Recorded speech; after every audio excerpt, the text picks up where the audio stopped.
నమస్తే. Welcome to Telugu popular network. నేను సిరి. ప్రతిరోజు బంగారం ధర అయితే ఆకాశాన్ని అంటి అంటే ఇంకా దానికి పైకే వెళ్తుంది గానీ తగ్గట్లేదు. మరి రియల్ ఎస్టేట్ రంగం పరిస్థితి ఏంటి? రియల్ ఎస్టేట్‌లో ఇప్పుడు అంటే భూమి ధరలే కావచ్చు, ఫ్లాట్ ధరలే కావచ్చు, లేకపోతే ఎక్కడైనా ఫార్మ్ హౌస్ ధరలే కావచ్చు. ఇవన్నిటి గురించి అంటే ఒక ఆందోళన. బంగారం ధరనే ఇలా ఎళ్ళిపోతుంటే మరి భూముల ధరలు ఇంకెలా ఉన్నాయి? ఇప్పుడున్న పరిస్థితులలో బంగారం కొనలేము, భూమి కొనలేము అనే పరిస్థితికొచ్చేసింది. మరి నిజంగానే అట్లా ఉందా? లేకపోతే ప్రైజెస్ ఏమన్నా అటు ఇటుగా ఉన్నాయా? వీటన్నిటి గురించి వివరించడానికి మనతో పాటు ఉన్నారు real estate expert, TEDx speaker, legendary award winner doctor Nandi Rameshwar Rao గారు. నమస్కారం సార్. నమస్కారం. సార్, బంగారం ప్రైజెస్ ధరలు మనకు తెలిసిందే. వెండి ధరలు కూడా మనకు తెలిసిందే. మరి రియల్ ఎస్టేట్ రంగంలో భూముల ధరలు ఎట్లా ఉన్నాయి? 237 కోట్ల ఎకరం చెప్పాం కదా! నెక్స్ట్ ఇయర్ 300 కోట్లు. అబ్బా! బై 2030 500 కోట్లు అవుతుంది. సరే, మీరు కోట్ల గురించి బాగా చెప్తున్నారు సార్. ఇప్పుడు నేను చెప్పలేదు, గవర్నమెంట్ సరే సార్, గవర్నమెంట్ చెప్తుంది. ఇప్పుడు నాలాంటి వాళ్ళ పరిస్థితి అంటే ఇప్పుడు నెలకి 30,000 నుంచెళ్ళి 30,000 నుంచెళ్ళి 50,000, 50,000 నుంచి ₹1,00,000 సంపాదించే వాళ్ళ పరిస్థితి ఏంటంటారు? వాళ్ళు ఇప్పుడు రియల్ ఎస్టేట్ రంగంలో మరి వాళ్ళు ఒక ఇల్లు కొనాలంటే అడుగు పెట్టవచ్చా? అంటే వాళ్ళకు తీసుకోవచ్చా? వాడాల అత్తగారిని, కొడుకు అత్తగారిని అడిగితే వాళ్ళు స్పాన్సర్ చేస్తే కనుక్కుంటారు. ఈ రియల్ ఎస్టేట్ అనేది ఎన్నటికీ తిరగని మమత. జనాలు ప్రైస్ కోసం చూడట్లేదు, క్వాలిటీ కోసం చూస్తున్నారు, లొకేషన్ చూస్తున్నారు, డెవలప్మెంట్ చూస్తున్నారు, ఇన్ఫ్రాస్ట్రక్చర్ చూస్తున్నారు. సో ఈ భూమి మీద పుట్టిన ప్రతి మానవుడికి, అమ్మాయి అయినా అబ్బాయి అయినా, ఒక ఇల్లు ఉండాలనేది ప్రతి ఒక్కరి ఆశ, కళ. అయితే అందులో కొంతమంది ఇప్పట్లో చూసుకుంటే మన తాతలు ముత్తాతలు చూసుకుంటే 58, 56 సంవత్సరాలు కొనుక్కునేవాడు ఇల్లు. ఎందుకు? గ్రాట్యుటీ, పిఎఫ్ డబ్బులు ఇచ్చేవి, కొనుక్కునేవాడు. అది కాస్త 50 ఏళ్ళకి వచ్చింది, 50 నుండి 40కి వచ్చింది, 40 నుండి 35కి వచ్చింది, 35 నుండి 30. ఇప్పుడు 25 జాబ్ వచ్చిన 3-4 సంవత్సరాలకే ఇల్లు కొనేస్తున్నాం. Good, it's a positive sign. But real estate ధరలు అనేది ఏంటంటే ఢిల్లీ, బెంగళూరు, చెన్నై, ముంబై ఇవి చూసుకుంటే ఆల్రెడీ పెరిగిపోయినాయి. ఇప్పటికీ మన 237 కోట్లు మన రియల్ ఎస్టేట్లో ఎంటైర్ ఇండియాలో Hyderabad is cheapest. Even Vizag is costly and cost of living. నేను వైజాగ్లోనే పుట్టి పెరిగాను కాబట్టి, చదువుకుంది అక్కడ కేంద్ర విద్యాలయం. అయితే దీనికి ఏమవుతుందంటే ఈ ఈ ప్రపంచంలో ఎప్పటికీ తిరిగి రాంది ఏంటి? టైం. రైట్, వెరీ గుడ్, మంచి నాలెడ్జ్ ఉంది. ఎప్పటికీ పెరిగేది ఏంటి? భూమి రేట్లు పెరిగేది పాపులేషన్. పాపులేషన్ అంటే జనాలు పెరుగుతూనే ఉంటారు, దానికి అడ్డుకట్ట అనేది లేదు. సో ఎప్పటికీ పెరిగింది ఏంటి? భూమి పెరగదు. అదే ఆన్సర్, నీ క్వశ్చన్కి ఆన్సర్ అదే. ఎందుకంటే నువ్వు పుట్టకముందు మేబీ 50 కోట్లు ఉంది పాపులేషన్. ఈరోజు 145 కోట్లు ఉంది, లాస్ట్ 30-40 వాట్ ఇయర్స్. కానీ భూమి అంతే ఉందిగా, పెరగదు. మరి మనుషులందరికీ ఎక్కడి నుండి సాటిస్ఫై అవుతారు? అందుకని రేటు పూర్వకాలం మనం ఏదైనా యుద్ధ అంటే దెబ్బలాట్లు పగలుంటే కండబలం, గుండె బలం అన్నారు, డబ్బు బలం. సో భూమి పెరగట్లేదు కాబట్టి జనాలు పెరిగిపోతే అద్దె ఆపు లేకుండా మన నెంబర్ 1 ఉండాలనుకోవడం మంచిదే. కొన్ని విషయాలు India is planning to be number 1 across the world.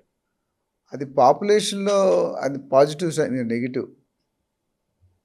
ఎందుకంటే పాపులేషన్ పెరిగిపోతే ఎక్కడ అంతమంది సింగిల్ ఫ్లోర్ ఉండేది, తర్వాత డబుల్ ఫ్లోర్ అన్నాం, తర్వాత ట్రిప్లెక్స్ అన్నాం, తర్వాత 5 ఫ్లోర్స్ అన్నాం, 10 ఫ్లోర్, ఈరోజు 100 ఫ్లోర్ అన్నాం. నీరు ఎక్కడ?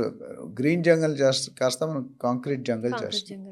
సో నేను చెప్తున్నట్టు ఏంటంటే సోమన్ బాబు గారు ఆయన జీవితంలో సంపాదించిన డబ్బులంతా ప్రతి పైసా కూడా రియల్ ఎస్టేట్లోనే పెట్టారు.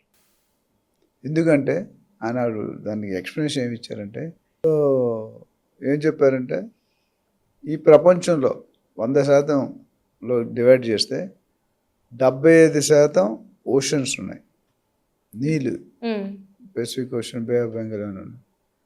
ఇంకొక 5% గుట్టలు, కొండలు, హిల్స్. మిగిలినంత 20% భూమి. ఈ 20%లో కూడా ఒకప్పుడు ఎలా ఉండేది, ఇప్పుడు ఎలా ఉండేదంటే, ఒకప్పుడు మన తాతలు ముత్తాతలు ఎకరాల్లో కొనుక్కునేవారు భూమి. ఎంత ఉందంటే నాకు 10 ఎకరాలు సాగు భూమి ఉందిరా అంటాడు. అట్లా. తర్వాత మా నాన్నగారు గజాల్లో కొన్నారు, మేము అడుగుల్లో కొంటున్నాం. నీ కొడుకు ఇంచుల్లో కొంటాడు, నీ మనవడు సెంటీమీటర్లో కొంటాడు, మునిమనుడు మిల్లీమీటర్లో కొనుక్కుంటాడు. ఎందుకంటే భూమి పెరగదుగా, పాపులేషన్ మాత్రం హమ్ కిసీసే కమ్ నహి.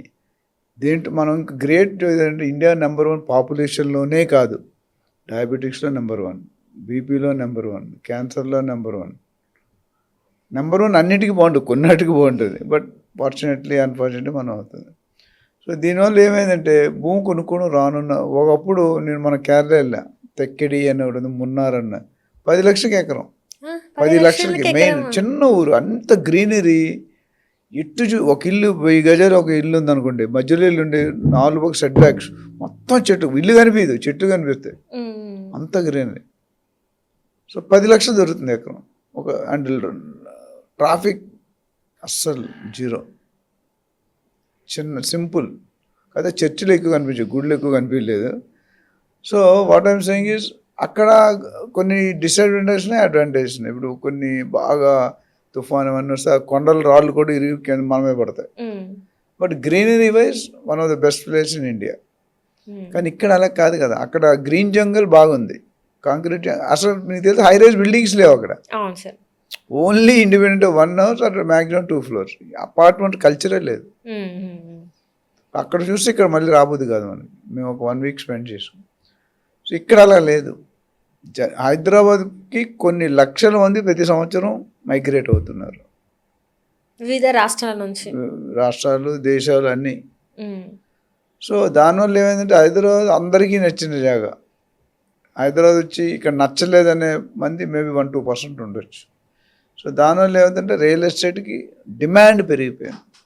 Demand versus supply. డిమాండ్ ఎప్పుడైతే ఎక్కువ ఉందో రేట్ ఎక్కువ ఉంటుంది, డిమాండ్ ఎప్పుడైతే తక్కువ ఉందో రేట్ తగ్గిపోతుంది. లా అది. గోల్డ్ లాస్ట్ ఇయర్ కొన్నది ఇప్పుడు కొనట్లేదు. గోల్డ్ 75,000 నుండి 1,90,000కి వెళ్ళింది. కొంతమంది లక్షలో కొన్నారు, కొంతమంది 1,20,000లో కొన్నారు, తర్వాత అందరూ అమ్ముకున్నారు. లాస్ట్ ఇయర్ కొనేవాళ్ళు ఎక్కువ ఉన్నారు, ఈ ఇయర్ అమ్మేవాళ్ళు ఎక్కువ ఉన్నారు. ఎందుకంటే మళ్ళీ ఎక్కువ పెరిగే ఛాన్సులు లేవు. గోల్డ్ ఎంతవరకు ఇప్పుడు 140 ఉంది తులం, 1,42,000. మేబీ ఇంకా పెడితే ఒక 10-20,000 పెరుగుతుంది. కానీ అల్టిమేట్గా 1,10,000 1,20,000కి వచ్చేస్తుంది ఈ ఎండ్ ఆఫ్ ది ఇయర్. కానీ నెక్స్ట్ రానున్న 6-8 నెలలు నేను వారికి అప్పుడు కొంచెం రావచ్చు. అట్లానే డిమాండ్ కూడా గోల్డ్ని ఇన్వెస్ట్మెంట్ రూపంలో చూస్తున్నారు. అప్పుడు వస్తువుల రూపంలో ఆభరణాలు మీరు మెడలో వేసుకునేవన్నీ కూడా ఇప్పుడు అంటే డబ్బు బిజినెస్ లాగా పెట్టుకున్నాడు. అట్లా సిల్వర్ ఒకప్పుడు పూజ సామాన్లకు వాడేవాళ్ళం, ఇప్పుడు కూడా సేమ్ బిజినెస్ అయిపోయింది. అది కూడా బిస్కెట్ లాగానే తీసుకుంటాం. ఎందుకు సెమీ కండక్టర్, చిప్స్, సోలార్ ఇవన్నీ యూసేజ్ పెరిగింది, బ్యాటరీ వెహికల్స్. సో అది రాన్నారు. సో పెరుగుట విరుగుట కొరకే. ఈ సడన్ ఇలా పెరిగింది ఏది ఉండదు, గుర్తుపెట్టుకో. ఓవర్ నైట్ రేపు నువ్వు 100 crores అయితే అది ఉండదు నీ దగ్గర, ఏదైనా మోసం చేసి సంపాదించడం, ఇంకేదో ఇల్లీగల్ వేలో వచ్చి. ఎప్పుడైతే ఇలా 45 degreesలో పెరుగుతుందో అది స్థిరంగా ఉంటుంది. న్యూటన్స్ గ్రావిటేషన్ లా ఏంటంటే నువ్వు ఒక రబ్బర్ బంతిని ఇలాంటి బంతిని పైకి ఇస్తే వెళ్ళడానికి 10 seconds పట్టింది అనుకో, రావడానికి 5 seconds ఎవరికి. సో ఓవరాల్గా రియల్ ఎస్టేట్ అనేది యాక్చువల్లీ రేట్ పెరగడం పాజిటివ్ సైన్. కొంతమంది కొనుక్కోలేరు అనే మాట పక్కన పెడితే మన సిటీకి అందరూ రావడానికి ఇష్టపడుతున్నారు, అది highest point. Lot of people are liking to settle in Hyderabad.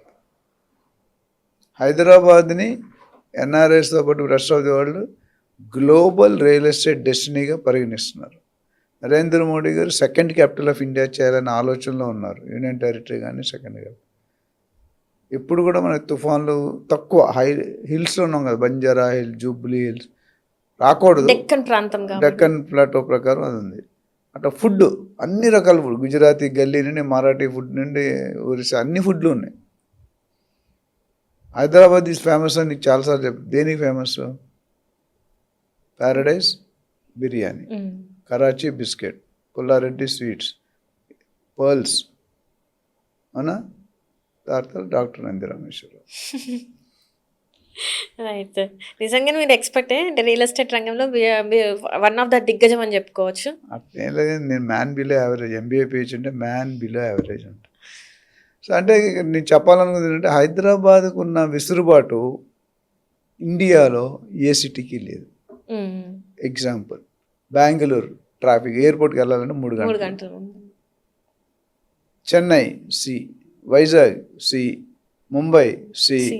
పూణేకి Mumbai అడ్డు, ఢిల్లీ పొల్యూషన్, ఏమన్నాయి పెరగాల్సిన 4 పక్కల మనం 150 కిలోమీటర్ విస్తీర్ణం పెరిగాం. North Warangal highway, Srisailam highway, Bengaluru highway, Mumbai highway, ఇటు పక్కన 100 కిలోమీటర్ దాటిపోయింది వెంచర్ లేడు. 100 కిలోమీటర్ ఫ్రమ్ మెయిన్ సిటీ. అంటే అది ఎంత అండ్ మెయిన్ ఇన్ఫ్రాస్ట్రక్చర్ అంటే flyovers, bridges, MMTS multi modal transportation, తర్వాత మెట్రో, బుల్లెట్ ట్రైన్, ఇప్పుడు వచ్చేసింది airport, under ground metro, Tukkuguda అవన్నీ చూసి ₹1,00,000 1,20,000 ఉంది గజం. ఒకటి తుక్కుగూడ అంటే ఒకటి తెలిసేది కాదు. తెల్లాపూర్లో 20 years బ్యాక్ 30 లక్షలు ఉండేది ఎకరం. ఈరోజు 60 కోట్లు అయింది. ఎక్కడ 30 lakhs, ఎక్కడ 60 కోట్లు. అంటే ఇప్పుడున్న పరిస్థితులలో బంగారం కొనమంటారా లేకపోతే భూమి కొనమంటారా? నిజంగా చెప్పాలా అబద్ధం చెప్పాలి? నిజమే చెప్పాలి సార్. ప్రజలకి మనం నిజమే చెప్పాలి కదా. అంటే నాకు తెలిసి ఏది ఒక్క దాంట్లో పెట్టకూడదు. అంత డిస్ట్రిబ్యూట్ చేసుకోండి. అంటే నేను రియల్ ఎస్టేట్ కొనమని చెప్పను, అంత ఫేక్ ఉండదు.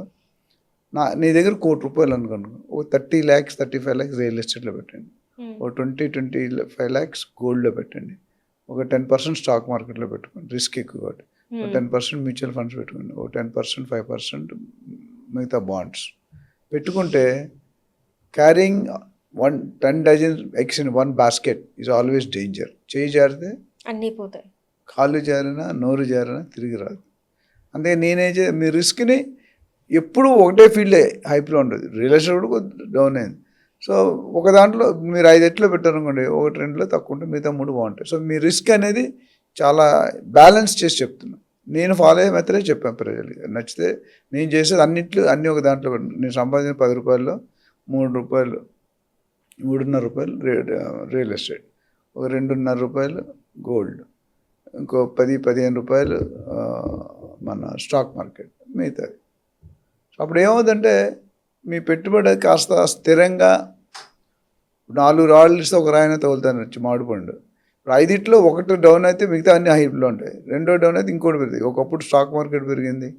అన్నిటికంటే రిస్క్ అనేది స్టాక్ మార్కెట్. ఎందుకంటే దాని మీద అవగాహన చాలా తక్కువ. ఇప్పుడు ఈ బంగారం ఇల్లు కొనుక్కుంటే మీరు నిద్రపోయినా దాన్ని ఆస్తి రెట్టింపోతుంది. షేర్ మార్కెట్ అలా మీకు తెలియాలి. ప్రతి క్షణం కూడా కళ్ళు ఇలా పెట్టుకొని సిస్టమ్ దగ్గర కూర్చోవాలి. ఒక సెకండ్లో HDFC చైర్మన్ రిజైన్ చేశాడు, పారేఖ్ గారు అని. కొన్ని వేల కోట్లు ఒక్కరోజు రాత్రి డౌన్ అయిపోయింది. లక్షల కోట్లు కూడా అనొచ్చు. మా ఫ్రెండ్ ఒక ఆయన 2 కోట్లు పెట్టాడు 5 years బ్యాక్, అది 8 కోట్లు అయింది. 2 కోట్లు ఈ కొలాప్స్ అయినప్పుడు మళ్ళీ 1.5 వచ్చాడు. ఆ 8 కోట్లు 1.5 పడిపోయాడు.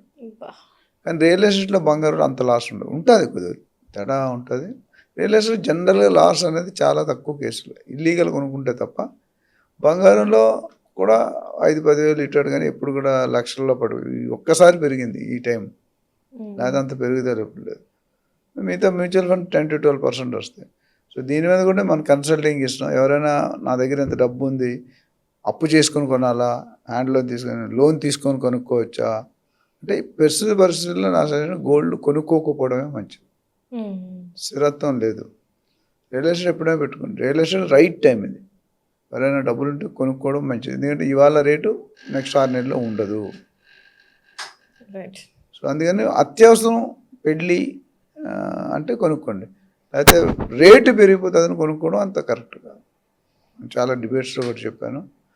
సో ఏదైనా డెసిషన్ ఆచి తూచి ఆగి పాజ్ అంటాం, అప్పుడు డెసిషన్ తీసుకోండి. ఎమోషన్లో సెంటిమెంట్లో కొంటే 3 పువ్వులు 6 కాయలు కాదు, టిక్కెట్ లేని ప్రయాణం ఇక్కట్లేకపోతే. ఇంకా మీరు ఒక సరైన నిర్ణయం తీసుకోకపోతే మీరు మాలాంటి అనలిస్ట్ సంప్రదిస్తే చాలామంది ఉన్నారు, నేనున్నాను. యూ విల్ డెఫినెట్లీ, మీరు ఒక అపాయింట్మెంట్ తీసుకుంటే definitely will come and explain where to invest, where not to invest.